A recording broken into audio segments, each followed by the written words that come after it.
ঈদ লাগছে সবার মনে, আর সেই আনন্দে সবাই করছে অনেক অনেক শপিং। আর সেই শপিং করতে গিয়ে কার সাথে হয়ে গেল দেখা, আর কি কি শপিং করেছি, কোথা থেকে শপিং করেছি, সেই সব কিছু নিয়েই থাকছে আজকে আমার এই ব্লগটা।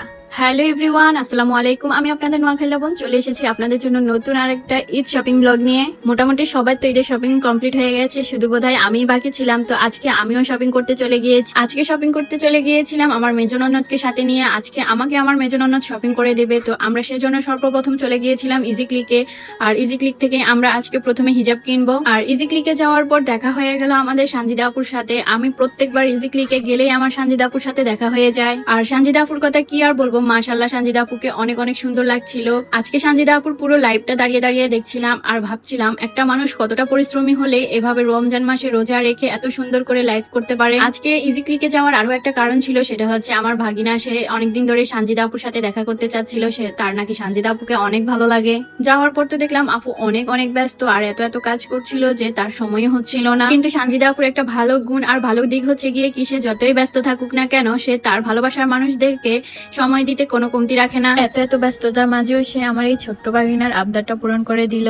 আর তারপরে তো সে আবারও লেগে পড়লো তার কাজে। এই দিক দিয়ে আমার ননদ নিয়ে নিল অনেকগুলোই হিজাব, আর আমি এখনো হিজাব নিইনি, কারণ এত এত সুন্দর সুন্দর হিজাবের কালেকশন ছিল যে আমি কোনটা রেখে কোনটা নিব সেটা নিয়েই চিন্তায় পড়ে গেলাম। সানজিদা আপুর পরা কর্সেট আর হিজাবটা আমার খুবই পছন্দ হয়েছিল, তো আমি ভাবলাম সেটাই নিব। আর এই দিক দিয়ে আমার ভাগিনা এখনো দাঁড়িয়ে দাঁড়িয়ে সে সানজিদা আপুকেই দেখছিল। হিজাব কিনা শেষ হয়ে গেলে এবার আমরা চলে গিয়েছিলাম আমব্রেলার শোরুমে। সেখান থেকেই আমরা মূলত কেনাকাটা করব। আমার হাজব্যান্ড বলে বনশ্রীর মধ্যে নাকি এই আমব্রেলার শোরুমটা অনেক অনেক বেস্ট, তো তাই জন্য আমরা সেখানে চলে গিয়েছি। আর সেখানে যাওয়ার পরে এত সুন্দর সুন্দর শাড়ির কালেকশন দেখে আমার তো মাথা ঘুরছিল। যদিও আমি শাড়ি পরতে পারি না, যার কারণে সবসময় আমি 3 পিস পরি, কিন্তু আমার শাড়ি অনেক ভালো লাগে। আমার সবচেয়ে পছন্দের জিনিস হচ্ছে শাড়ি।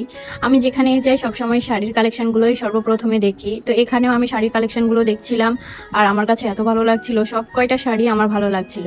কিন্তু কি আর করবো, শাড়ি যেহেতু পরতে পারি না, তো সেজন্য এবার শাড়ি আর কিনবো না। আর এবারের ইচ্ছে ছিল পাকিস্তানি ড্রেস কেনার, পাকিস্তানি ড্রেস যেহেতু বর্তমান ট্রেন্ডিং এ। তাছাড়াও এবারে শপিংটা যেহেতু আমার ননদ করে দিচ্ছে আর ওর সব সময় বাজেট একটু বেশি থাকে, তো যার কারণে চিন্তা করলাম পাকিস্তানি ড্রেসই একটা নিয়ে নিই। তো এই তো আমি এখানে যে আনস্টিচ পাকিস্তানি ড্রেসগুলো ছিল সেগুলোই দেখছিলাম। তো এখান থেকে আমার একটা ড্রেস পছন্দ হয়েছে, সেটাই নিব। তো কোনটা নিয়েছি সেটা তো অবশ্যই পরে দেখাবো। আর তারপরে আরো ঘুরে ঘুরে দেখছিলাম কোন ড্রেসটা ভালো লাগে, কি ভালো লাগে। এখানে শুধু আমি শপিং করিনি, আমার ননদ শপিং করেছে এবং তার ছেলে মেয়ে দুজনের জন্য শপিং করা হয়েছে, সে যাদের জন্য শপিং করা হয়েছে। এখানে বেবিদের অনেক সুন্দর সুন্দর ড্রেস ছিল। আমার ননদের বেবিটা একটু ছোট, না হলে এই ড্রেসগুলো আমার খুবই ভালো লেগেছিল, এখান থেকে একটা ওর জন্য নিতাম। আমরা বেশি হাঁটাহাঁটি করিনি, একটা শোরুমে গিয়েছি আর সেখান থেকে আমরা সবাই শপিং করে ফেলেছি। আর এখানে সবগুলো কালেকশনই ভালো ছিল, কারণ সারাদিন রোজা রেখে দুটা বাচ্চা নিয়ে শপিং করা অনেক ঝামেলার বিষয়, যার কারণে আমরা চিন্তা করলাম আমাদের বনশ্রীর আশেপাশে থেকে এই শপিংটা সেরে ফেলবো। আর সেজাতকে নিয়ে বাইরে ঘুরতে যাওয়া মানে বিশাল বড় একটা প্যারা মাথায় নিয়ে যাওয়া। ও যেখানে যাবে সেখানে ও অনেক অনেক ঝামেলা করে। সেজাত তার বাবার সাথে খেলাধুলা নিয়ে ব্যস্ত ছিল, আর সেজাতের বাবার কাছে আমার ননদের মেয়ে আর সেজাতকে দিয়ে আমরা আমাদের কেনাকাটা নিয়ে ব্যস্ত ছিলাম। এই শোরুমে যেহেতু একের ভিতরে সব ছিল, তাই এখানে বাচ্চাদের অনেক রকমের খেলনাও ছিল। তাই তো সেজাত এখানে এসে এত রকমের খেলনা থেকে সে তো কনফিউজড কোনটা রেখে কোনটা নিয়ে খেলা করবে। যাই হোক, আমরা রোজা রেখে ঝামেলা করতে চাই নাই, তাই একটা শোরুম থেকেই সবাই শপিং করে ফেলেছি। আর সেই শোরুমটা হচ্ছে আমব্রেলা শোরুম আমাদের বনশ্রীর মধ্যে। যদিও আমি অনেকদিন আগে ঈদের শপিং কমপ্লিট করে ফেলেছি, সময়ের কারণে ভিডিওটা পোস্ট করতে পারিনি। তো এই ছিল আমার টুকিটাকি ঈদ শপিং ব্লগ। দেখা হবে নতুন কোনো ভিডিওতে। আল্লাহ হাফেজ। আর কারা কারা শপিং করেছেন সেটা অবশ্যই কমেন্ট করে জানাবেন।